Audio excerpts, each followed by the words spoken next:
Good morning, dear brothers and sisters. The Gospel passage for our meditation is taken from the Gospel of St. Luke, chapter 6, verses 1 to 5.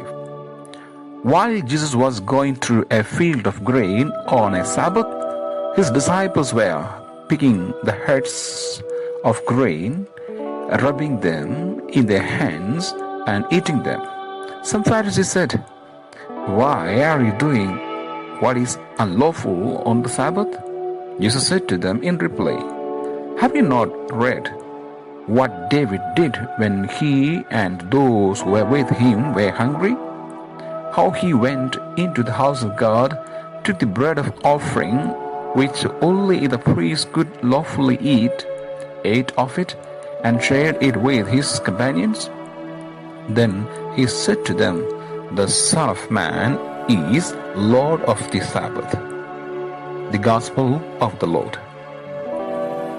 The Gospel today speaks about the conflict concerning about the Jewish observance of Sabbath. The observance of Sabbath was a central law, one of the 10 Commandments. This was a very ancient law, the value of which was stressed after the exile. During the exile, the people had to work 7 days a week from morning until evening, without any conditions to meet and meditate on the Word of God, to pray together, and to share with their problems and their hopes. Therefore, there was an urgent need to stop at least 1 day a week to get together and encourage one another during the very difficult situation of the exile. Otherwise, they would have lost their faith.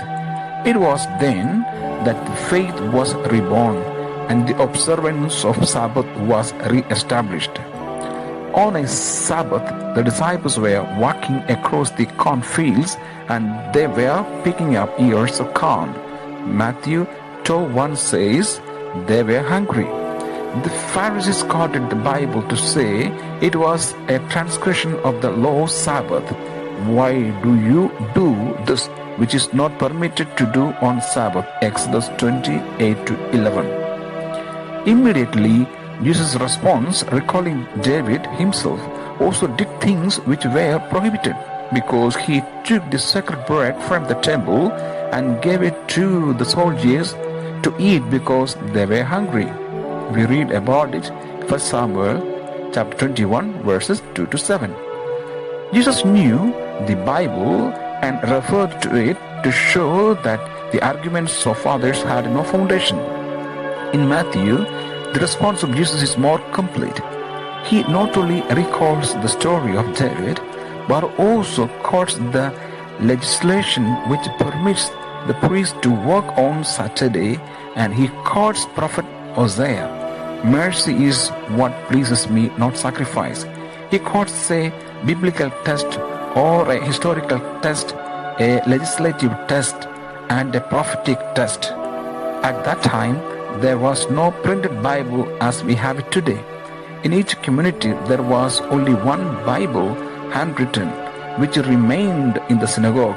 If Jesus knew the Bible so well, it means that in the 30 years of his life in Nazareth, he participated intensely in the life of the community, where every Saturday the scripture were read. We still like very much to have the same familiarity with the Bible and the same participation in the community. And Jesus ends with the following praise: "The Son of Man is Master and the Lord of Sabbath." Jesus, Son of Man, who lives in intimacy with God, discovers the sense of the Bible not from outside, from without, but from inside. That is, discovers the sense starting at the roots, beginning from his intimacy with the author of the Bible, who is God himself. Because of this, he calls himself Master of Sabbath. In the Gospel of Mark, Jesus revitalizes the law of Sabbath, saying, "Sabbath was instituted for man, and not man for Sabbath." And I pray, may Almighty God bless you. In the name of the Father, and of the Son, and of the Holy Spirit. Amen.